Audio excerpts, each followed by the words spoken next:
नमस्कार, स्वागत है आपका आपके अपने प्रोग्राम शेयर्स की बात अपनों के साथ। मैं हूं आपके साथ डॉक्टर नेहा सिंह और हम आज आपके लिए लेकर आए हैं budget special programme. Budget special यानी कि बजट जो आ रहा है उस पर टिकी है सबकी निगाहें। सबको बेचैनी है, एक उत्साह है कि इस बजट में होने वाला क्या है। और हमें ज्वाइन कर रहे हैं आप सबके फेवरेट, आप सबके चहेते डॉक्टर रवि सिंह। डॉक्टर रवि, आपका स्वागत है प्रोग्राम में। हमेशा की तरह सब लोग आपको सुनने के लिए बेताब हैं। जी धन्यवाद नेहा जी। और मुझे पता है कि आप एक लंबे टूर के बाद आई हैं और फिर भी आप इस प्रोग्राम को रिकॉर्ड कर रही हैं और उसके पीछे सिर्फ एक ही जो छिपा हुआ प्यार है पब्लिक का, वो यही है कि बजट पे इस बार क्या कुछ हो सकता है। खास तौर से शेयर मार्केट जो यहाँ पर जिस तरीके का रिएक्शन है उसमें क्या उत्साह भर सकता है। तो बिल्कुल बहुत बहुत धन्यवाद आपको आपका कि आप इस प्रोग्राम को रिकॉर्ड कर रहे हैं और आम जनता तक हम अपनी बात पहुंचा पाए। जी डॉक्टर रवि, आज का हमारा है बजट स्पेशल। हम लोगों को आने वाले बजट के ऊपर क्या हो सकता है, क्या नहीं हो सकता है, किस चीज पर नजर रखें, ये सारी चीजें हम जानने की कोशिश करेंगे आपसे। लेकिन एक स्पेसिफिकली जो मैं जानने की कोशिश करूंगी, कौन से ऐसे 10 स्टॉक्स हैं ये आपको बताना पड़ेगा जिस पर इस समय नजर रखने की जरूरत है और जिनसे लोग थोड़ा सा राब्ता रखें तो ज्यादा सही रहेगा उनके लिए। जी वेल जी बिल्कुल नेहा जी, आपने बिल्कुल सही कहा। और इस समय 10 स्टॉक और वो इंपॉर्टेंट 10 स्टॉक जो बजट में इस निराशा, इस गिरावट, इस माहौल में कमाई करा सकते हैं उसकी चर्चा तो करेंगे ही। और मैं आपको बताऊं कि ये जैसे ही आपने बोला वैसे ही मैंने ये लिखना शुरू किया और मैंने अपनी पर्ची तैयार कर ली है कि वो 10 स्टॉक कौन है। तो बिल्कुल प्रोग्राम के अंत तक हम लोग उन 10 स्टॉक की चर्चा जरूर करेंगे। जी बिल्कुल, पर्ची तैयार रखिए, रेडी रखिए, हम आपसे जानेंगे और व्यूअर्स हमसे जुड़े रहेंगे तब तक। लेकिन शुरुआत करते हैं ये जानने से कि स्टॉक मार्केट में हमने देखा है बड़े उतार चढ़ाव रहे हैं और लोगों में एक बेचैनी है कि आप आने वाले बजट में आखिर होने वाला क्या है। देखिए बिल्कुल आपने सही कहा नेहा जी। इस समय बजट को लेकर के उतना उत्साह या उतनी एक्साइटमेंट अभी मार्केट नहीं दिखा पा रहा है। इनफैक्ट ये कहा जाए कि मार्केट ऊपरी लेवल से बार बार एक करेक्शन के संकेत दिखाता है और कहीं ना कहीं से मार्केट वो कॉन्फिडेंस नहीं दिखा पा रहा। इनफैक्ट अगर इन्वेस्टर के रिटर्न को देखा जाए तो रिटर्न्स में काफी हद तक डेंट लगा है। 30 से 40% यहां पर इन्वेस्टर को नुकसान चल रहा है। और जिस तरीके से ग्लोबल सिनेरियो यहां पर डेवलप हुए हैं वो मार्केट को यहां पर सपोर्ट नहीं दे रहे हैं। मैं एक बार उन फंडामेंटल्स की चर्चा कर देता हूं जिससे कि एक ये आ जाए कि समझ में कि बजट में मार्केट क्यों नहीं चल पा रहा। पहले देखिए, सबसे पहला इंपॉर्टेंट पॉइंट कि इस समय एफआईआईज जिस तरीके से मार्केट से बेरुखी दिखा रहे हैं वो बहुत बड़ा रीजन है जिससे कि मार्केट में अभी भी पॉजिटिविटी नहीं देखने को मिल रही। पिछले 4 महीने से कंटिन्यू एफआईआईज यहां पर सेलिंग कर रहे हैं।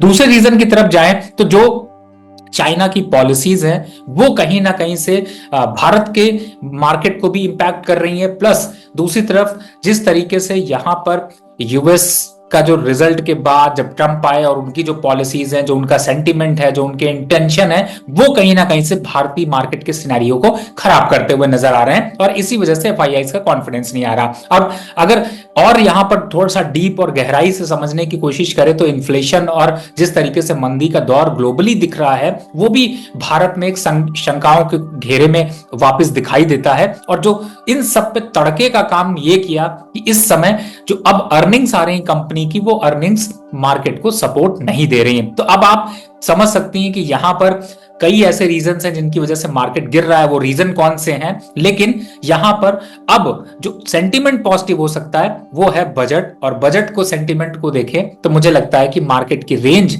यहां पर दूसरी तरीके से डिफाइन हो रही है। थोड़ा सा मैं रेंज भी डिफाइन कर देता हूं कि इस समय मार्केट 23,000 के नीचे जब तक नहीं है तब तक कॉन्फिडेंस है। लेकिन मार्केट 5 से 700 पॉइंट तक की रैली बजट से पहले या बजट के दिन तक एक बार दिखा सकती है।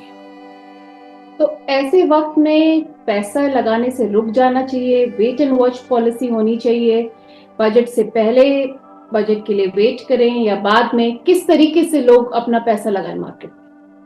देखिए मार्केट है तो आपको पैसा लगाना है। पैसा लगाना है क्योंकि आपको अर्निंग करनी है, तो आपको अच्छे स्टॉक्स चूज करने हैं। और जो आपने स्टार्टिंग प्रोग्राम में कहा कि कुछ स्टॉक्स इन्वेस्टमेंट के लिए रहेंगे तो हम उन्हीं की चर्चा करेंगे। लेकिन ये जरूर है कि पैसा तो लगाना है, क्योंकि ये अपॉर्चुनिटी है, ये एक बजट एक बहाना है जिसमें पैसा कमाना है। तो मुझे ऐसा लगता है कि कहीं ना कहीं से मौका आपको मिलेगा बजट के दिन भी स्टॉक खरीदने का, बजट से पहले भी स्टॉक खरीदने का। और कुछ एक स्टॉक्स यहां पर, अब जब 10 स्टॉक में से मैं एक स्टॉक यहां पर अभी लीक कर देता हूं। पहला स्टॉक है यहां पर डिफेंस काउंटर का BEL, बेल, यहां पर जिससे कि आप खरीदारी करने का मौका आपको मिलेगा। और ये स्टॉक अच्छा खासा आपको 5 से 8% के रिटर्न आने वाले 2 से 3 दिनों में दे सकता है। तो पहला स्टॉक तो आपने लीक करा दिया जी। तो दर्शकों, आपके लिए ये है पहला स्टॉक। आप देख सकते हैं कि अब जो रवि जी ने हमें जो स्टॉक्स की 10 स्टॉक्स की लिस्ट दी थी, उसमें से एक अब आपके सामने आ चुका है। तो वन हैज बीन डिस्क्लोज। लेकिन डॉक्टर रवि, ये बताइए कि जो स्ट्रैटेजी है, ओवरऑल स्ट्रैटेजी, स्टॉक्स तो हम देख रहे हैं, वो क्या रहनी चाहिए? देखिए, आपने बिल्कुल सही कहा। देखिए, इस समय क्या होता है, जब बजट आता है ना, तो अचानक से आपने देखा होगा सारे सोशल मीडिया, न्यूज चैनल या फिर इन सभी जगह पे हर आदमी ना स्टॉक पिक देने में लगा हुआ, ये खरीद डालो, ये खरीद डालो, ये खरीद डालो।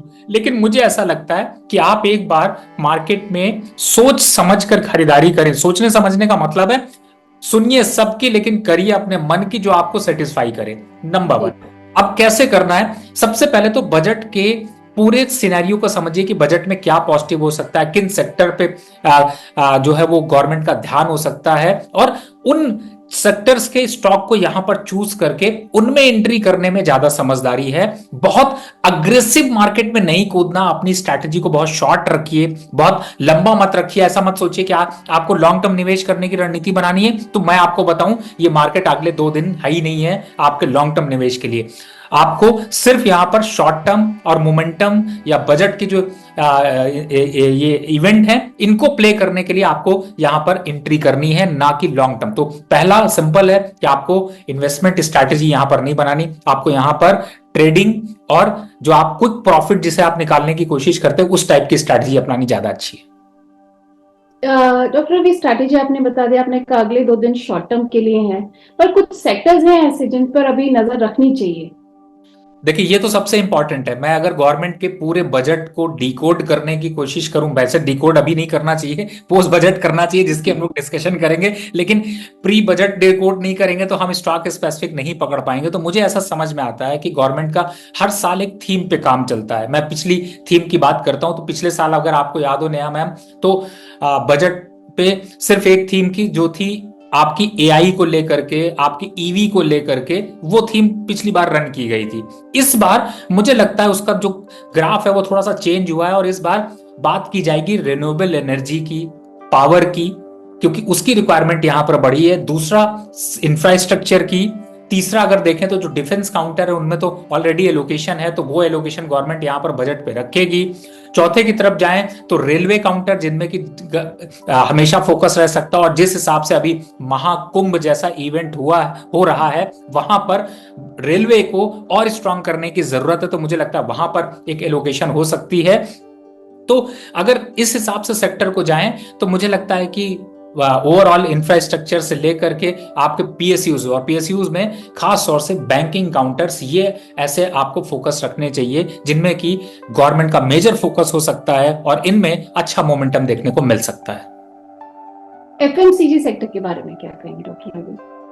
देखिए, इस समय FMCG या फार्मा को भी मैं ऐड कर देता हूं, बिकॉज ये डिफेंसिव काउंटर थोड़े होते हैं। लेकिन मुझे लगता है कि सरकार का फोकस यहाँ पर जो इस समय जो इकोनॉमी में जो हालात चल रहे हैं उसको लेकर के, थोड़ा सा FMCG डिफेंसिव तो जरूर रहता है, लेकिन वो रिटर्न की एक्सपेक्टेशन आपको मिल नहीं पाएगी बजट के टाइम पे। तो मुझे लगता है कि FMCG आपके पोर्टफोलियो में होना तो जरूर चाहिए, लेकिन बजट पिक के हिसाब से नहीं। डॉक्टर रवि, आपने कहा डिफेंस स्टॉक्स पर नजर रखनी चाहिए इस समय, डिफेंस सेक्टर आपने कहा, तो डिफेंस सेक्टर के कौन से ऐसे स्टॉक्स हैं, क्योंकि इसमें लोगों का इंटरेस्ट थोड़ा ज्यादा रहता है, तो जिन पे आप कहेंगे कि समय ठीक है? देखिए, डिफेंस का ही मैंने जो स्टॉक आपको BL पहला स्टॉक दिया था वो डिफेंस का ही था, और इसीलिए मैंने डिफेंस के स्टॉक से ही शुरुआत करी थी। और मुझे ऐसा लगता है कि BL डिफेंस का एक पूरे कंपैरिजन करें, छोटा स्टॉक भी है और आपको अच्छा स्टॉक है, लॉन्ग टर्म फंडामेंटल अच्छे हैं, नंबर्स अच्छे हैं, तो वो यहां पर परफॉर्म करता हुआ नजर आएगा। लेकिन अब बात चल रही है तो दो स्टॉक मैंने रेलवे काउंटर की भी चर्चा चली तो लिए हैं, यानी कि टोटल 3 स्टॉक हो जाएंगे। और रेलवे काउंटर से जो पहला स्टॉक है वो है RVNL, जिसमें कि अच्छा खासा दम दिख सकता है। बजट तक आपको इसमें भी 3 से 5% का गेन मिल सकता है, तो आपके लिए मौका होगा खरीदारी करने का। और तीसरे स्टॉक की बात करें तो वो है IRFC, वो भी रेलवे काउंटर से है। तो डिफेंस का एक स्टॉक, रेलवे काउंटर के 2 स्टॉक यहां पर ऐड करने के लिए मैं आपको दे चुका हूं। चलिए, BEL, RVNL एंड IRFC, ये 3 स्टॉक्स डॉक्टर रवि ने रिवील कर दिए हैं। 10 में से शेयर्स जो हमें लेने चाहिए, मतलब या फिर ये उनकी राय है हमारे हिसाब से, जो थोड़े से ठीक रहेंगे। डॉक्टर रवि, कुछ लोगों ने भी कुछ अपने सवाल भेजे हमारे पास और वो चाहते हैं कि कुछ इन पे आप बताएं, क्योंकि एक दो हम लेंगे तो शायद और लोग भी जो जानना चाहते हैं इन स्टॉक्स के बारे में उनको भी पता चल जाएगा। एक है संजू कुमार जी, वो कहते हैं कि सर पैसा लो और जियो फाइनेंस के बारे में बताएं कि अभी के लेवल पर ऐड कर सकते हैं क्या। देखिए, पैसा लो तो एक ऐसा स्टॉक हो गया जो कि अब आपसे कह रहा है पैसा दो पैसा दो पैसा दो, यानी कि इस स्टॉक का भविष्य जो है वो बहुत खराब है। पूरी तरह से यहां पर दूर रहना चाहिए। अगर आपके पास ये स्टॉक है तो इससे दूरी बना लीजिए, इसको निकल जाइए। इस स्टॉक में कोई मोमेंटम यहां पर नहीं मिलेगा। दूसरा, जियो फाइनेंशियल की बात करें तो मुझे लगता है कि 200 210 के जो रेट हैं ये थोड़े अट्रैक्टिव हैं, और इन रेट्स पर अगर आप एक्यूमुलेट करते हैं, स्टॉक को लेकर चलते हैं, तो आपका नजरिया 6 से 8 महीने का है, तो आपको यहां पर मोमेंटम मिल सकता है। तब तक आपको भी होल्ड करके रखना चाहिए। जी, रूपा जी हैं, रूपा रंजन, और ये कह रही हैं कि सर 98 के भाव पर 200 शेयर हैं, 6 महीने से 1 साल तक रुक सकती हूँ। HPL के बारे में ये जानना चाहती हूँ और इनकी थोड़ी शिकायत है कि अभी तक इनको इसके बारे में कोई जवाब मिला नहीं है। देखिए, फिलहाल तो HPL अगर मैं इस समय देखता हूं तो मुझे ऐसा लगता है कि ये स्टॉक अच्छा है, थोड़ा सा वेट कर लेना चाहिए, समय दीजिए थोड़ा। लगभग आने वाले 3 से 4 महीने आपको देने पड़ेंगे, इमीडिएट मोमेंटम नहीं आने वाला है, तो थोड़ा सा रुकिए और बजट के बाद एक बार रिव्यू जरूर करवाइए। ठीक है रूपा जी, आपको थोड़ा सा रुकना चाहिए।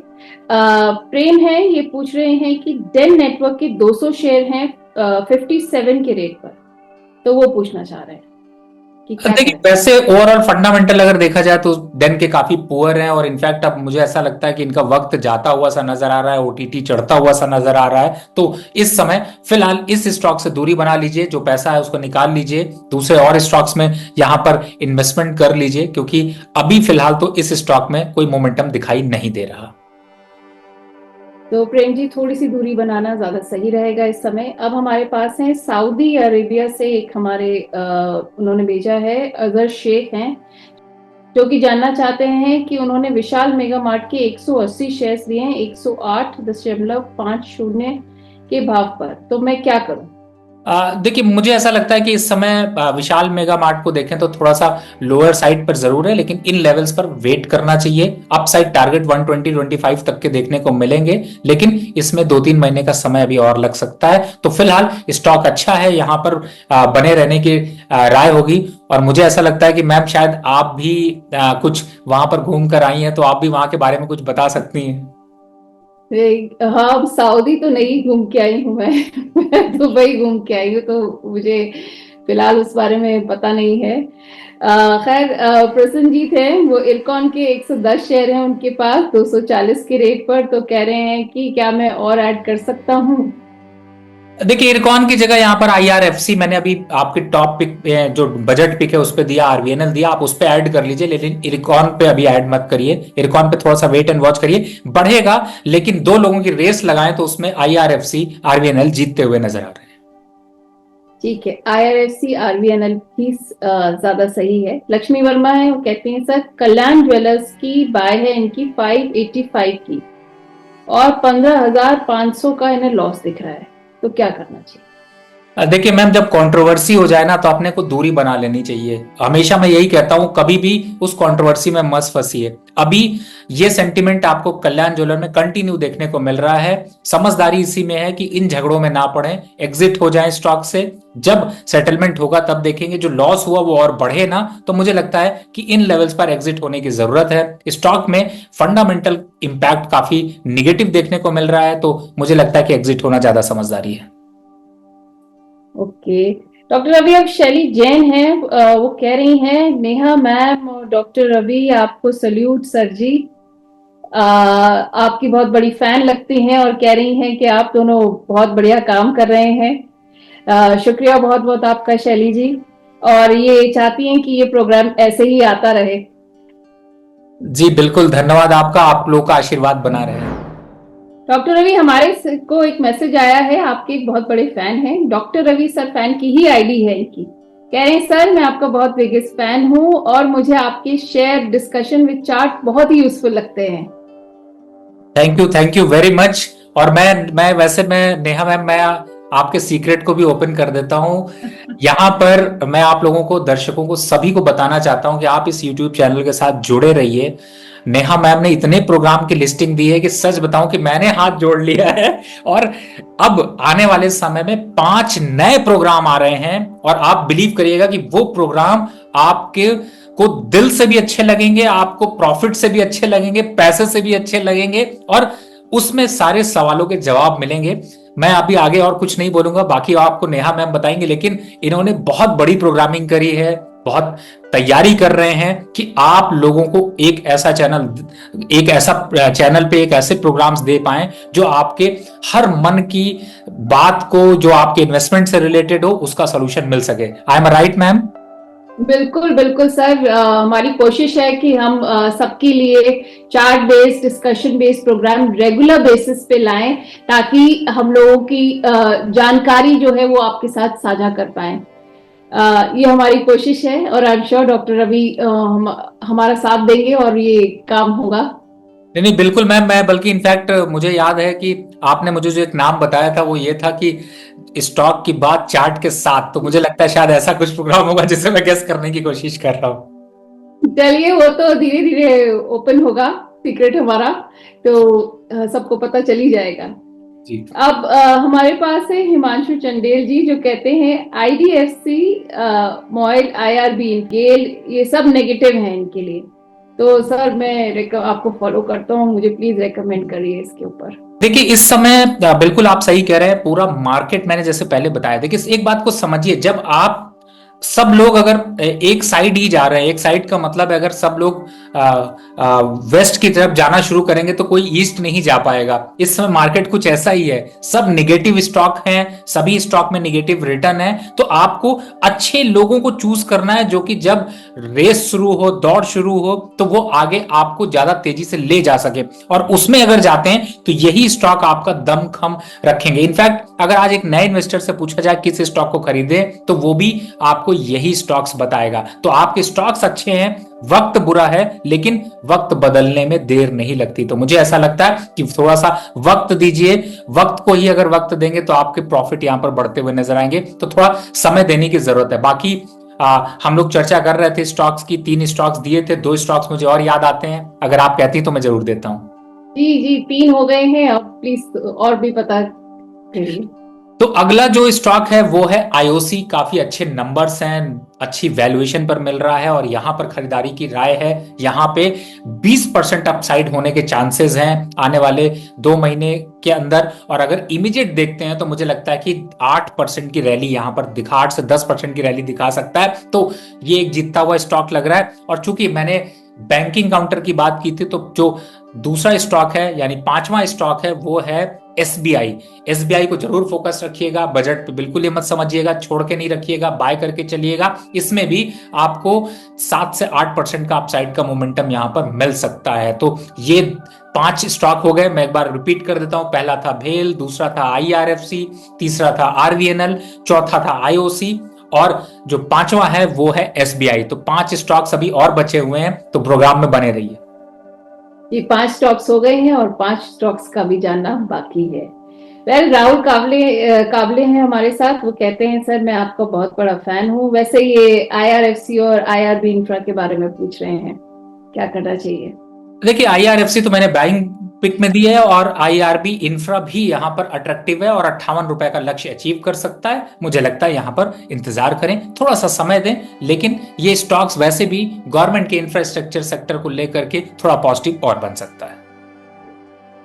जी, मनीष कुमार हैं जो कहते हैं कि very nice session Neha ma'am, Ravi sir, और 1 लाख सेल करके इंतजार कर रहा हूँ कि किसमें एंट्री करें। कोई 2 शेयर बताइए 6 महीने के लिए। 1 लाख है बेसिकली इनका इन्वेस्टमेंट और वो इन्वेस्ट करना चाहते हैं। 6 महीने का टारगेट है। देखिए, 1 लाख है तो अभी वैसे तो मैंने आपको 5 स्टॉक बताए, तो चलिए एक स्टॉक और बता देता हूं जिसे आप ऐड कर सकते हैं। वो है पावर ग्रिड, और वो है ये छठा स्टॉक जिसे मैं आपके लिए ओपन कर रहा हूं। तो आप 6 में से कोई भी, 6 के अब तक छक्के लग चुके हैं, और इन 6 में से कोई भी आप चाहे तो 1 लाख रुपए को डिवाइड करके 10-10 हजार रुपए करके 10 स्टॉक खरीद सकते हैं, और चाहे तो आप एक स्टॉक या 2 स्टॉक में पूरा का पूरा पैसा लगा सकते हैं। तो फिलहाल अगला स्टॉक है पावर ग्रिड, जो कि मैंने पहले भी कहा था कि सरकार इस बार रिन्यूएबल और पावर सेक्टर को फोकस कर सकती है। तो ये इस स्टॉक में भी दमखम है यहां से कम 16-17% साल के रिटर्न देने का, और इमीडिएट बेसिस पे 5 से 8% की रैली दिखाने का। चलिए, तो छठा स्टॉक भी आ गया है सामने। अब डॉक्टर वी बताइए कि आपने कहा कि बहुत चैलेंजेस हैं इस समय, जो चैलेंजेस फेस किए मार्केट ने, वो चाहे चाइना हो, यूएस हो, और भी फैक्टर्स जिम्मेदार हैं। तो कैसे आपको लगता है कि सरकार की पॉलिसी होनी चाहिए या किन चीजों पर फोकस होना चाहिए मार्केट रिकवरी के लिए? बहुत अच्छा सवाल है मैम, और मैं ये कहूंगा कि ये आम आदमी का सवाल है। सबको यही उम्मीद है कि क्या ऐसा हो सकता है जिससे बजट में की बाद मार्केट बढ़ सके। तो पहला, गवर्नमेंट को सजेशन भी है, और गवर्नमेंट अगर ये करती है तो डेफिनेटली मार्केट यहां पर अच्छा होगा कि आपने स्टोरीज बहुत अच्छी बनाई, फंडामेंटल बहुत अच्छे किए, लेकिन जो इस समय सबसे बड़ा पेन है वो है लॉन्ग टर्म कैपिटल गेन का।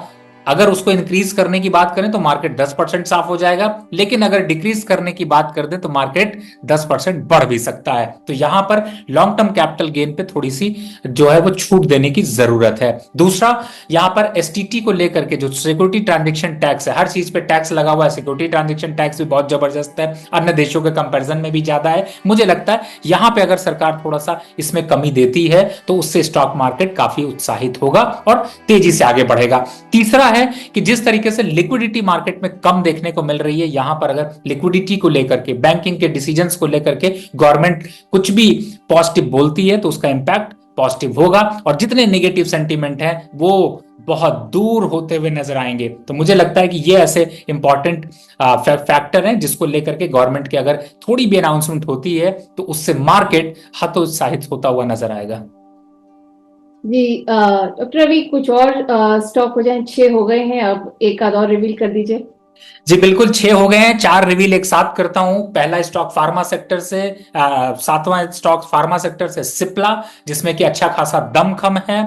और 8वें स्टॉक की तरफ बढ़ूं तो वो है आईसीआईसी बैंक, जिसमें कि अच्छा खासा दम दिखाई दे रहा है और यहां से 5-7% की रैली दिखा सकता है। और जो 2 स्टॉक लास्ट के 9 और 10 हैं, वो है ऑटो सेक्टर से, जिसका नाम है अशोक लेलैंड। मैंने पहले भी पैसे बाय दिया था, लेकिन अभी भी 225 की क्षमता है इसमें जाने की, तो यहां पर उसको लिया जा सकता है। और लास्ट बट नॉट लीस्ट 10वां स्टॉक की बात करें तो वो है एनएफएल, फर्टिलाइजर स्टॉक्स। यहां पर और फर्टिलाइजर को लेकर के सरकार का तो हमेशा कुछ ना कुछ देखने को मिलता है, तो इसमें भी अच्छा खासा दमखम है, पॉकेट में फ्रेंडली है, यहां पर इस स्टॉक को खरीदा जा सकता है। तो ये 10 स्टॉक जो कि आपको बजट के दिन 10 दम लगाते हुए नजर आएंगे। जी, डॉक्टर रवि, अब आपने सारे 10 स्टॉक बता दिए हैं और सबको पता चल गया है कि कहाँ नजर रखनी चाहिए, क्या चीज है, कौन से ऐसे स्टॉक्स हैं जिन पर थोड़ा फोकस हमें बनाए रखना चाहिए। संत राज यादव हैं, वो कहते हैं डॉक्टर रवि गुरुजी, प्रोग्राम बहुत अच्छा है, इसको वीक में 5 दिन होना चाहिए। थैंक यू सर, आपका फैन हूँ। थैंक यू वेरी मच, बहुत बहुत धन्यवाद आपका, आपके इतने प्यारे प्यारे कमेंट्स के लिए। थैंक यू आपका भी डॉक्टर रवि। आप आते हैं, आप लोगों को इतनी अच्छी राय देते हैं और आप एटलीस्ट जानकारी देते हैं ऐसे ऐसे वक्त में जहाँ की लोगों में एक बेचैनी, एक एंटिसिपेशन है कि आने वाले बजट में होगा क्या। तो थोड़ी सी भी राहत, थोड़ा सा भी जानना, थोड़ी भी जानकारी मेरे ख्याल से काफी लोगों के लिए काफी राहत की साबित हो सकती है। जी बहुत बहुत धन्यवाद आपका ये प्रोग्राम रिकॉर्ड करने के लिए। और उम्मीद है कि इस प्रोग्राम के माध्यम से हम बजट पे लोगों को कुछ उनके जो चैलेंजेस हैं, जो उनके टारगेट हैं, उनको कुछ अचीव करा पाए, उनके चैलेंजेस दूर करा पाए और साथ ही मार्केट की पूरी पकड़ बना पाए। लेकिन हाँ, एक बात और मैं कहना चाहूंगा कि आप बजट के दिन भी इस यूट्यूब चैनल को लॉग इन करके रखिएगा, क्योंकि बजट पे क्या होने वाला है उसके छोटे छोटे शॉर्ट्स नेहा मैम कोशिश करेंगी डालने की, न्यूज का इम्पैक्ट डालने की। तो उसके लिए भी आपको बने रहना है। और मैं वैसे जनरली कहता नहीं हूं कि लाइक और सब्सक्राइब करिए, ये आपकी मर्जी है, पसंद तो करिए, नहीं तो मत करिए, मुझे कोई जरूरत नहीं है। और मैं ये समझता हूं कि अगर आप प्यार करते हैं तो खुद ब खुद लाइक करेंगे। बिल्कुल सही कहा आपने रवि जी की अगर आप पसंद करते हैं तो आप खुद ब खुद लाइक और सब्सक्राइब कर देंगे, उसके लिए हमें किसी को कहने की जरूरत नहीं है। और आप हमें ये सजेशन भी दे सकते हैं कि हम क्या इम्प्रूवमेंट्स कर सकते हैं अपने प्रोग्राम में आगे।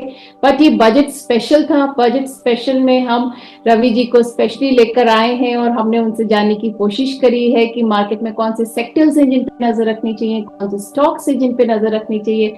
एंड उन्होंने हमें 10 ऐसे स्टॉक्स बताए हैं जो जिन पे हम नजर रख सकते हैं, जो कि काम के साबित हो सकते हैं। थैंक यू सो मच आपका, और थैंक यू आप सबका हमारे साथ जुड़ने के लिए।